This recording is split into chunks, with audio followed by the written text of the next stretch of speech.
Bien le bonjour chez vous. Bienvenue dans notre monde de la spiritualité. Le message aujourd'hui, le titre est « Et pourtant ». Et pourtant, il était venu de l'au-delà, en parlant de Jésus. Et pourtant, il était venu de l'au-delà.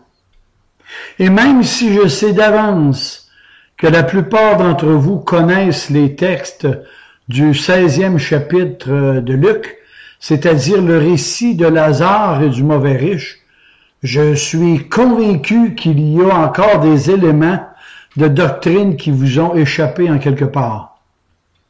Donc, pour pouvoir me suivre, je vous invite à prendre votre Bible et de me suivre dans mes interprétations, tout en espérant qu'à la fin de ce message, vous prendrez soin de m'écrire et de me donner vos commentaires et vos suggestions. Et un gros merci d'avance. Luc, chapitre 16, pour pouvoir me suivre. Nous avons ici un des récits les plus richement détaillés de toute la Bible en ce qui concerne l'au-delà, le monde du Dieu invisible, le monde de la gloire d'où Jésus venait avant son incarnation. Je n'ai pas la prétention d'épuiser le sujet, surtout lorsque l'on sait que chaque petit détail a pour but d'illustrer une vérité spirituelle très, très profonde. Et s'il est une histoire que beaucoup d'hommes aimeraient que Jésus-Christ n'ait jamais rapportée, eh bien, c'est bien celle-là. Et cette histoire heurte l'insouciance des hommes pécheurs, mortels et perdus. Ce récit nous éveille à l'une des plus grandes vérités de la Bible. L'homme créé à l'image de Dieu a une destinée éternelle, soit le malheur éternel ou le bonheur éternel. Telle est la redoutable alternative devant laquelle chacun de nous est placé. Sans l'âme, le corps n'aurait pas de sentiment. Sans le corps, l'âme n'aurait pas de sensation. Et sans l'esprit, l'homme ne pourrait jamais connaître son Créateur. Il y a bien des années, au début de ma conversion, opérée par Dieu, du temps où j'avais un zèle de jeunesse sans sagesse, j'avais pris l'initiative d'installer une affiche publicitaire sur un lampadaire d'une rue très achalandée, dans le but d'éveiller les gens à leurs besoins du salut de leur âme.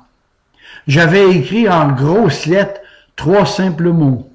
Éternité, éternité, éternité. Et pendant plusieurs semaines, des milliers de gens ont vu cette pancarte très visible, que moi-même j'avais vue d'ailleurs sur une pierre tombale dans un cimetière d'où me vient cette idée-là. Mais un jour, cette pancarte, elle avait disparu. Peut-être qu'une personne l'a amenée chez elle pour se faire un examen de conscience, mais ça, je ne le saurai jamais. L'un de vous pourrait me dire, mais ce texte de l'Évangile, c'est une image. Et si l'image est inquiétante, eh bien, laissez-moi vous dire que la réalité l'est beaucoup plus. Voir l'image d'un lion en liberté, cela ne me fait pas peur. Mais rencontrer un vrai lion en liberté au détour d'un sentier dans la brousse, c'est un honneur que je préfère laisser à quelqu'un d'autre. Et ce qui me frappe dans ce récit, c'est la différence qu'il y a entre ces deux hommes. Le premier s'attache aux choses qui passent au détriment de celles qui durent. Cet homme vit comme si sa vie devrait toujours durer. Je dirais que c'est l'enfer des pauvres qui fait le paradis des riches. Et pour lui, l'opulence et la luxure est un mode de vie de tous les jours. Il vit comme s'il n'avait pas d'âme et comme si tous les autres sont comme lui. Il a rayé le mot « éternité » de son vocabulaire car c'était le dernier de ses soucis. Le deuxième personnage que nous ne connaissons que très peu de choses a pour compagnie, lui, la maladie, la disette et la pénurie. Et de plus, seul son nom nous révèle l'état de sa vie intérieure. Lazare est la forme grecque de l'hébreu Éléazar, qui signifie « Dieu est venu en aide, Dieu a secouru ». Et cet homme trouvait son appui en Dieu. Et sa véritable richesse n'était pas dans son portefeuille, elle était dans son cœur. Ma Bible me dit que l'un était riche et que l'autre était pauvre. Et chers amis, je m'empresse de vous dire que la richesse n'est pas un vice et que la pauvreté n'est pas une vertu.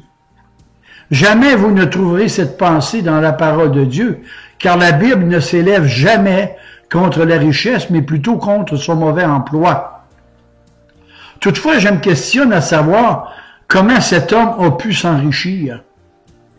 Et il vaudrait peut-être mieux de ne pas lui poser trop de questions, car ça pourrait peut-être l'embarrasser. Certains prétendent que les grandes fortunes ne se sont jamais amassées honnêtement. Cela nous surprendrait aussi de savoir comment l'autre est devenu si pauvre. Et je ne serais pas étonné que moyennant quelques petits pots de vin, quelques fraudes ou mensonges, il n'en serait peut-être jamais arrivé là. Le premier s'habillait, se vêtait somptueusement, et j'oserais dire que son épouse s'habillait chez Christian Dior, Coco Chanel ou Yves Saint-Laurent, et lui, bien, il s'habillait chez Burton of London. Sûrement qu'ils devaient changer leur garde-robe à tous les 6 mois. L'autre, c'est-à-dire Lazare, était couvert de haillons, de guenilles, si vous aimez mieux, lorsqu'il tendait une main décharnée en quémandant la charité. Le premier était sur le party à longueur d'année. Il accumulait, pour ainsi dire, de la cellulite. Il soignait son foie qui était devenu très instable à certains aliments comme le foie gras de canard, les crustacés, le carré de porc au cognac et plusieurs boissons alcoolisées. Il perdait péniblement quelques centaines de grammes dans ses saunas, un poids qu'il regagnait immédiatement dans un de ses péchés que la Bible appelle les excès du boire et du manger. Et sans le reconnaître, il donnait une fausse image de la santé. Et quant à l'autre, bien, ça vaut même pas la peine d'en parler tellement il était couvert d'ulcères. Et dans le cas du mauvais riche, tout pivote autour de lui-même, de son influence, de sa renommée, de sa fortune, de ses pompes et de ses œuvres. À lui seul, il occupe toute la scène du récit de Luc. Et l'autre ne fait que trépasser dans le décor. Je note que cette timide présence ne fait que grossir. Appelons-le M. Poudrier. M. Poudrier, c'est un personnage folklorique d'un avare dans le paysage québécois de Claude-Henri Grignon, Un homme et son péché, dans les années 30 à 62. M. Poudrier. Regardons un peu le caractère et les capacités de M. Poudrier, dont sa devise était « Rien pour rien ». Rien pour rien. Voilà son slogan. J'admets qu'il avait des capacités naturelles, mais ce n'est pas une référence parce que tous les dictateurs qui ont passé sur cette terre avaient cette poudrière au cœur.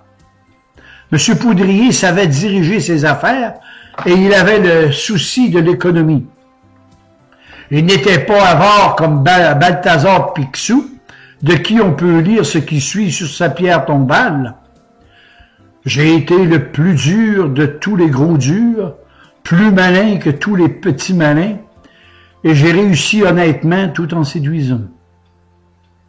En fait, c'est par rapport à Lazare que nous découvrons la dureté de son cœur, car la Bible nous dit que le pauvre Lazare désirait de se nourrir des miettes qui tombaient de la table du riche, de cet homme. Et rien dans mon texte ne nous permet de croire qu'il en recevait. Aucune carcasse de poulet, pas même un fruit entamé, et encore moins, le rêve d'un quart de pointe d'un gâteau des anges. Rien pour lui, rien pour rien. Ce qui nous prend à la gorge dans ce récit, c'est que les chiens errants avaient beaucoup plus de sentiments que la fraternité et de fraternité que lui. Plus de sentiments et de fraternité. Ces chiens venaient comme ils pouvaient comme il le pouvait, soulager les souffrances de Lazare en léchant ses plaies. Des malheureuses bêtes d'Orient qui hantaient les rues, des chiens miséreux et affamés, tout comme Lazare, rejetés de tous, ces chiens qui avaient plus de cœur qu'un homme créé à l'image de Dieu. Lazare n'était pas un des leurs, mais ils avaient pitié de lui.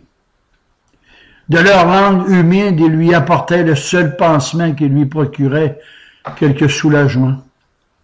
Et lorsque je vois cette scène, je comprends mieux cette parole amère d'un homme qui a dit un jour « Plus je connais les hommes, plus j'aime les bêtes. » Voyons la mort de ces deux hommes.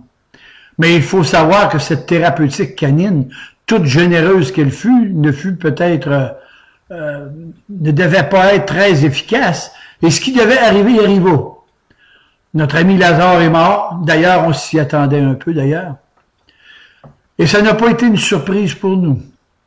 À son enterrement, si seulement il y en a eu un, il n'y avait pas foule près de la fosse, sinon peut-être quelques chiens.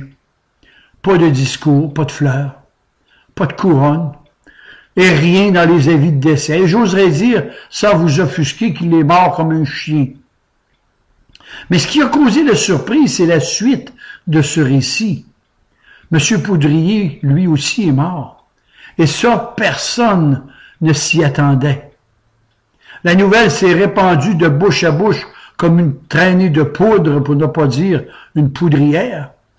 Et cette nouvelle a fait le tour de la ville, d'où on s'est dit, « Savais-tu que M. Poudrier est décédé? » Mais si ce ne serait juste qu'une rumeur, peut-être, je ne sais pas, il y en a tellement de rumeurs. Mais si, il est mort. Il est mort ce matin dans son lit. Ben, ça se peut pas, je lui ai parlé hier soir. Ben, il est mort quand même. Et vous savez, rien ne nous interdit qu'il soit mort le même jour que Lazare. Car vous savez, la mort, des fois, elle a un calendrier pas mal fantaisiste. Elle ne nous consulte pas pour prendre ses rendez-vous. Et puis, il y a eu les commentaires habituels, et vous les reconnaîtrez au passage. Et ils sont vraiment de chez vous, les commentaires. Hein? Premièrement, quel dommage. Un homme qui avait tout pour être heureux. Deuxième commentaire, il venait tout juste de se construire une nouvelle villa de luxe. Troisièmement, il allait avoir 40 ans la semaine prochaine. Quatrièmement, ça l'a tué, il brûlait la chandelle par les deux bouts. Cinquièmement, il paraît qu'il avait un verre dans le nez lorsqu'il est mort. Sixièmement, wow! Ce sont ces 5 frères héritiers qui vont sûrement pleurer. Le dernier commentaire, c'est celui de Dieu. Que pourrait-il servir à un homme de gagner tout l'univers s'il vient qu'à perdre son âme? En Marc 8, 36. Et voilà le commentaire le plus fondamental. Tous les autres n'ont que peu d'importance. Que servirait-il à un jeune homme? Que servirait-il à une jeune fille? Que servirait-il à un homme d'âge mûr de gagner le monde entier s'ils font la perte de leur âme?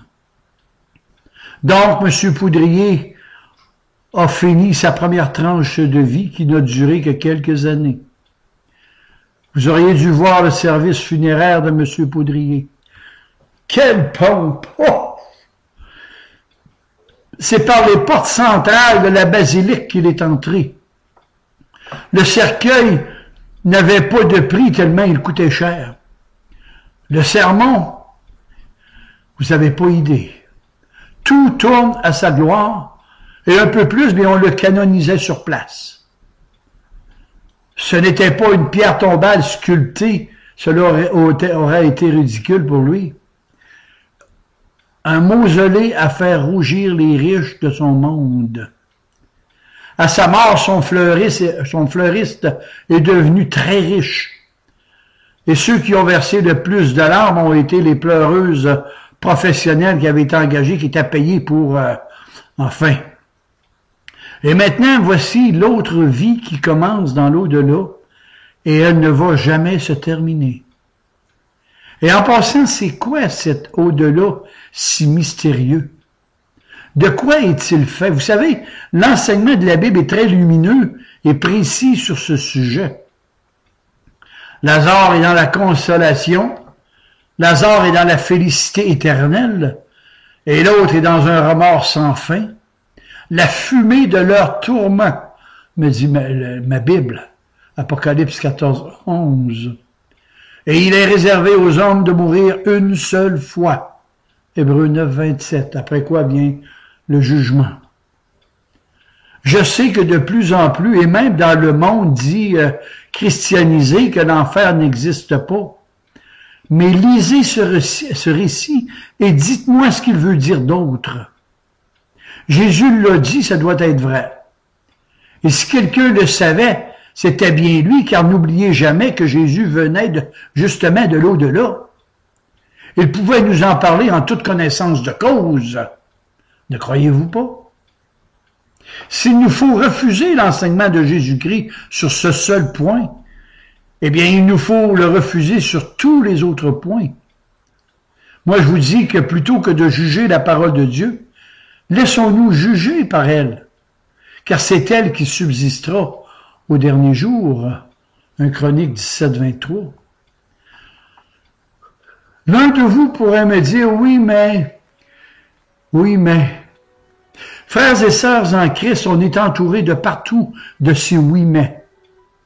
Ce sont des personnages qui savent tout et qui disent du n'importe quoi sur la parole.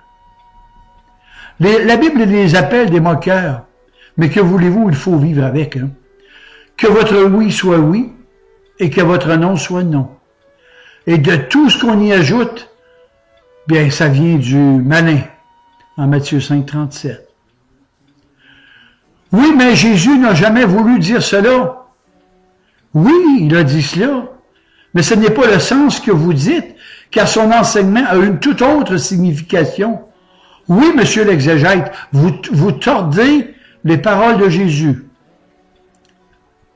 Et je vais vous dire une chose, c'est exactement ce que le serpent a dit à Ève sur le fruit défendu. Dieu leur avait dit que le jour d'où ils en mangeraient, ils mourraient assurément, en Genèse 2, 17. Et le Satan est venu leur dire, oui, mais vous ne mourrez nullement, en Genèse 3, 4. Il lui a chuchoté à l'oreille de son cœur, et je paraphrase, ben voyons donc, Ève, tu es une femme intelligente.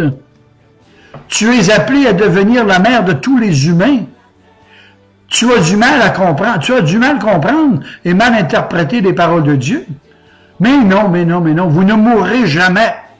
Il n'y aura jamais de maladie, jamais de cancer, jamais d'enfants battus, jamais de divorce, jamais d'homosexuels, pas de pédophiles, jamais de guerre, de torture ou d'autres malheurs. Ben voyons donc, Ève, des montagnes de cadavres, des fleuves de sang, jamais de génocide. C'est sûrement ton imagination qui fait des siennes.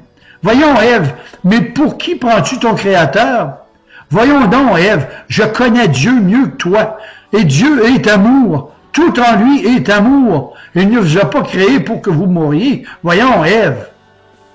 Et mes amis, ces paroles séductrices ont une sinistre résonance lorsqu'elles sont dans la parole de l'adversaire de Dieu et des hommes. Et c'est justement cette parole emberlificotée qui prévaut de nos jours. Malheureusement, trop peu de prédicateurs parlent de l'enfer aujourd'hui. Et s'ils en parlent, bien c'est du bout des lèvres, et c'est peu dire, hein. Beaucoup d'églises de type évangélique découvrent de nos jours des trésors d'amour qui étaient, pour ainsi dire, insoupçonnés et ignorés pendant des siècles. Au nom de Dieu, on a commis tant de crimes, de meurtres, de guerres. Au nom d'Allah, on a assassiné des millions de personnes. Au nom de Bouddha, il y a eu des millions de suicides. Au nom du Dieu Tout-Puissant, on a pendu, torturé tellement de gens. Et voilà que tout d'un coup, ces gens religieux changent d'avis et qu'en quelque part, sans le savoir, ils auraient fait un pacte avec le diable dans le passé. Êtes-vous devenus tellement aveuglés? Moi, à votre place, je me méfierais. Je me méfierais. La mort est l'au-delà. Maintenant, je vais faire une petite parenthèse de doctrine. La Bible nous enseigne que Dieu a été créé à l'image de Dieu. Et il y a plusieurs significations à cette parole, mais il y a ce sens-ci. Comme Dieu est une triunité, Père, Fils et Saint-Esprit, l'homme aussi est un être triunitaire. Que le Dieu de paix vous sanctifie lui-même tout entier, que tout votre être, l'esprit, l'âme et le corps. 1 Thessaloniciens 5,23. L'homme correspond à Dieu dans ce sens-là aussi. Et voyons ce qui se passe maintenant à la mort. Voyons ce qui se passe à la mort. Premièrement, le corps va au cimetière. C'est ce que dit la Bible. Hein? Tu retourneras à la poussière. L'Ecclésiaste 3,19. Genèse 3,19, Ecclésiaste 12,7. La Bible nous enseigne aussi que l'esprit retourne à Dieu qui l'a donné. Notre âme va dans le séjour des morts qui est aussi appelé Hadès. Hadès. H-A-D-E, accent grave S. Hadès. Et cela est enseigné dans la personne même de Jésus-Christ. Moi, je vous dis que lorsqu'il y a une doctrine que nous ne comprenons pas bien, il suffit de regarder vivre le Christ de Dieu, car il est dans sa personne l'explication de sa doctrine. Le Seigneur Jésus-Christ a été pendu sur une croix, et lorsqu'il est mort, son corps a été déposé dans un tombeau, et juste avant d'expirer, il a dit, « Père, entre tes mains, je remets mon esprit. » En Luc 13, 46. Entre tes mains, je remets mon esprit. C'est très clair, hein? Son corps a été placé dans un tombeau et son esprit est retourné à Dieu. Et son âme, elle, que nous dit la Bible? Dans le livre des Actes, il est écrit, tu n'abandonneras pas mon âme dans le séjour des morts. Acte 2, 27. Le tout est de comprendre ce qu'est notre âme. L'âme de l'homme, c'est lui-même. C'est le siège de sa personnalité. C'est ce qui l'a caractérisé. C'est sa nature propre et distinctive. L'homme prend conscience de Dieu par son esprit. Il prend conscience au monde physique par son corps. Et il prend conscience de lui-même par son âme. Le lui-même profond va dans le séjour des morts et son âme continue à vivre pour toujours et toujours. Donc, pour en revenir à mes textes, ce qui a distingué ces deux hommes, le vrai moi continue à vivre éternellement, mais dans des conditions très différentes. La Bible nous apprend que dans le séjour des morts, il y a deux compartiments.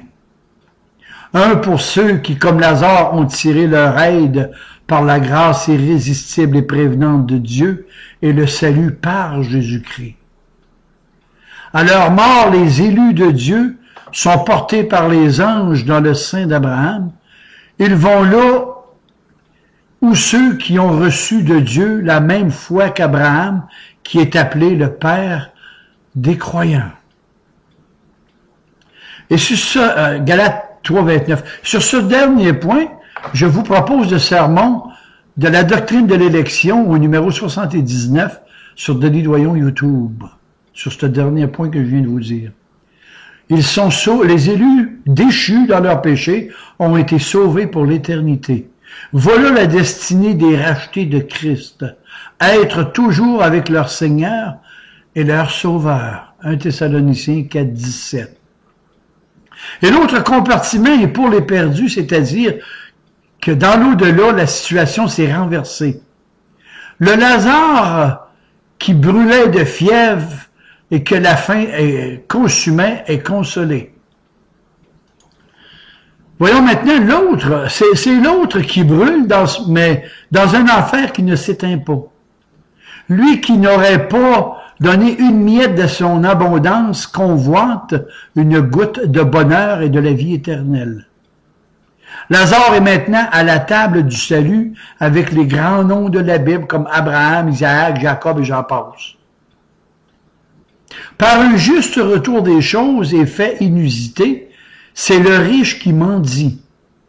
Et remarquez qu'il ne quémande pas un verre de vin, pas un jus de fruits, pas même un verre d'eau, mais juste une goutte tombant d'un doigt trempé dans l'eau, c'est-à-dire la plus petite quantité de la dernière chose qu'il y a dans le royaume de Dieu.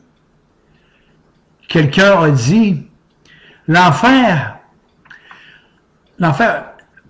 c'est peu importe d'où l'on regarde, il n'existe pas de porte de sortie. Et posons-nous quelques questions. Y a-t-il quelque chance de s'en sortir? Et la réponse est catégorique. Il y a entre nous et vous, une pluralité, entre nous et vous, un grand abîme, afin que ceux qui voudraient passer d'ici vers nous ne puissent le faire. Combien de temps cela va-t-il durer? La Bible nous parle d'un feu qui ne s'éteint point, d'un ver rongeur qui ne meurt pas. Et ils seront tourmentés au siècle et des siècles, en Luc 16, 26, Marc 9, 44, Apocalypse 29, 10. Que personne d'entre vous ne me dise que Dieu est un bourreau qui torture les hommes. La Bible ne dit jamais que Dieu torture les hommes. Il est écrit, ils seront tourmentés. Nous savons que sur cette terre, nous pouvons être tourmentés par certaines choses, comme par exemple les souvenirs de nos propres actions passées, sans que Dieu y soit pour quelque chose. Et quels sont ceux qui seront là? Ce sont ceux qui n'auront pas voulu, de leur propre volonté, percevoir les choses de Dieu, les lumières de Dieu. Ce seront ceux qui auront accordé aux choses de la terre une importance démesurée et qui l'auront bien démontré en reléguant Jésus-Christ à la dernière place dans leur vie. Je dirais aussi ceux qui n'ont accordé aucune crédibilité à Moïse, les prophètes et Jésus-Christ, c'est-à-dire la parole de Dieu. Écoutons maintenant cet homme qui est en proie aux souffrances de l'enfer et qui crie, qui hurle vers le ciel. Et la première phrase qui va provoquer ces tourments est « Souviens-toi, souviens-toi ». Vous savez, les morts ont une mémoire qui leur rappelle des faits très lointains, des plus secrets, des plus honteux et de toutes les occasions manquées. Dans certains cas comme celui-ci, avoir une bonne mémoire peut être une possession dévastatrice. Il y a de ces gens qui donneraient toute leur fortune pour que le souvenir de leur péché tombe dans la nuit de l'oubli. Dans mes textes et dans des efforts infructueux et désespérés, ce riche va faire quatre choses pour pouvoir s'en sortir.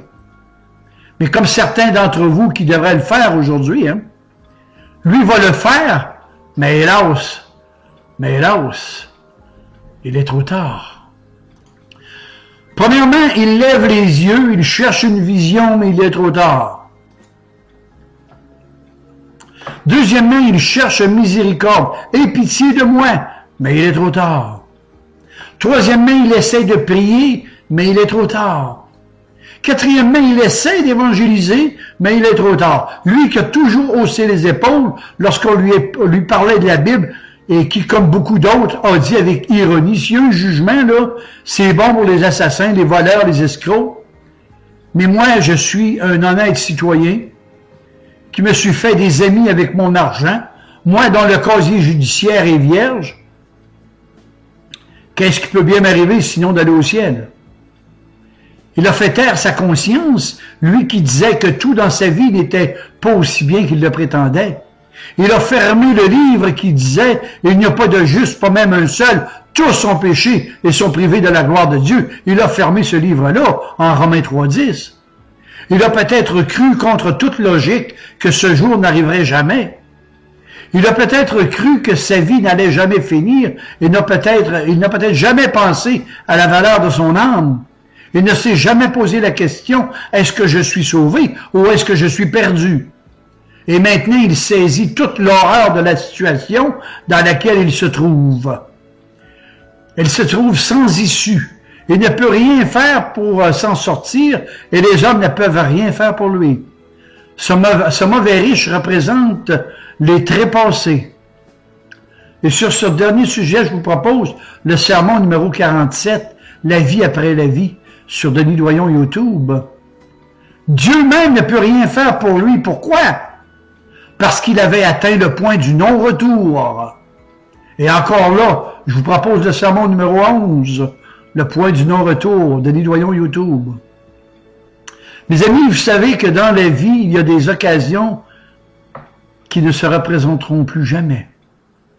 Il y a des examens qui ne se repasseront plus jamais, puis il y a des jours de bonheur qui ne se revivront plus jamais. Cet homme veut se faire évangéliste, mais c'est trop tard. Ah, s'il pouvait écrire ces lignes à ma place pour vous, qui ne savez pas si vous êtes sauvés, vous viendriez vous mettre à genoux devant lui lorsqu'il vous décrirait ce qui se passe dans l'au-delà de la perdition. Il vous supplierait avec des larmes que je n'ai pas et avec des accents que je ne trouve pas.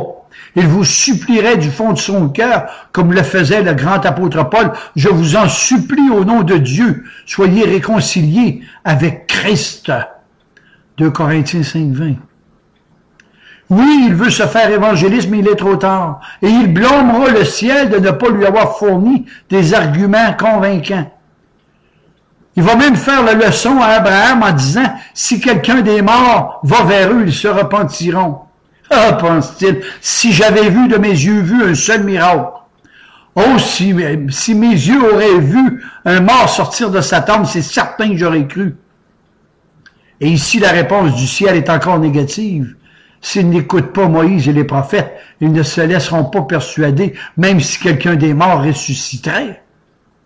En Luc 16, 31. Saviez-vous que dans un sens, mais dans un sens seulement, Dieu a exaucé la prière de cet homme? Hein? Car en ouvrant ma Bible, en Jean chapitre 11, on trouve le Seigneur qui a ressuscité Lazare. Et j'admets que dans ce récit, ce n'est pas le même homme, mais il portait le même nom. Une foule de gens ont vu un mort sortir du tombeau par la puissance de Jésus-Christ. Et quelle a été leur réaction? Aussi incroyable que cela puisse paraître, elle a été de vouloir tuer le Seigneur parce qu'il avait ressuscité Lazare. Et le plus terrible, c'est qu'il voulait refroidir Lazare aussi, en Jean 12, 10. Mais pourquoi? Parce que Lazare était vivant et que sa résurrection confirmait un message de l'au-delà dont il ne voulait ni voir ni entendre à aucun prix. Et la seule chose qui nous amène au salut, c'est la foi. Non pas dans les miracles des hommes, mais dans la parole de Dieu.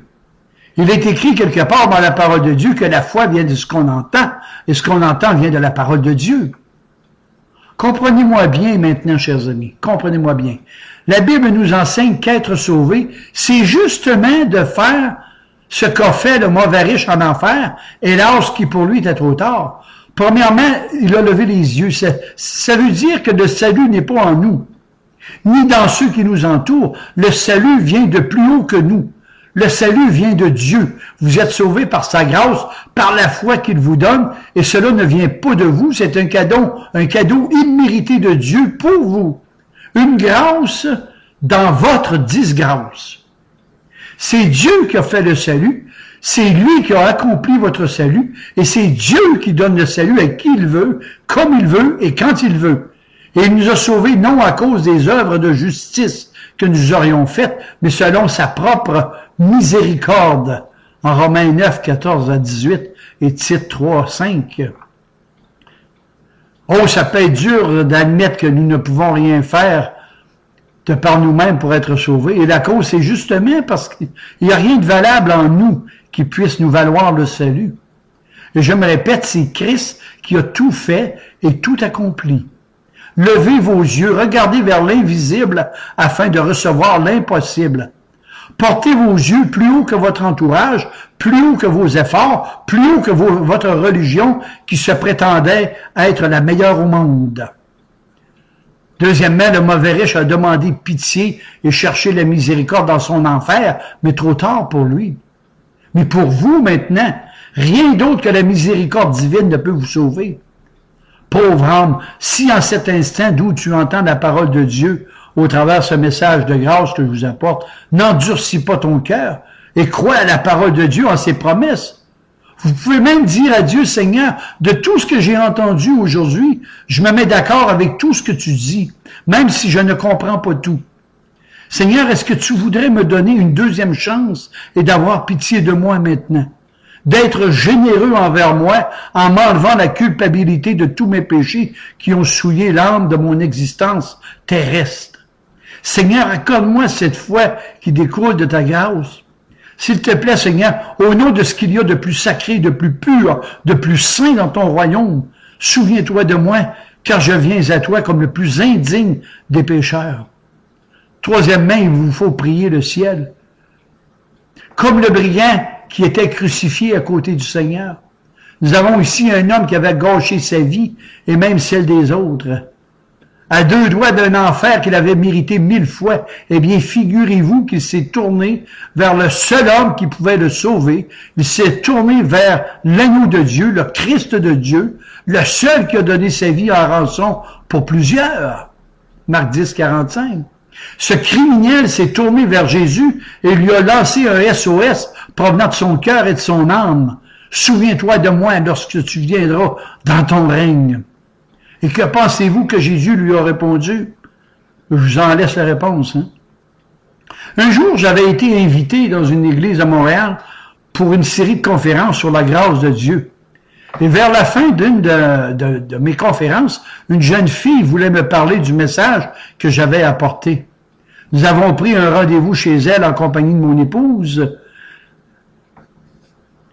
Elle avait été invitée par un de ses amis aux réunions. Et de temps à autre, elle fréquentait l'église de temps en temps. Elle venait d'une bonne famille, elle n'avait pas l'assurance de son salut. On a parlé pendant plusieurs heures sur la Bible et le salut. Et à la fin, je lui ai posé une question dont elle a compris le sens de ma question. Supposons qu'aujourd'hui, le Seigneur Jésus-Christ lui-même entrait par cette porte-là et que seul vous vous trouviez devant lui. Que lui demanderiez-vous? Elle a réfléchi un instant et puis elle nous a dit, et pourtant, chers amis, il était venu de l'au-delà. Amen et Amen. Que le Seigneur vous bénisse.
je fléchis les genoux.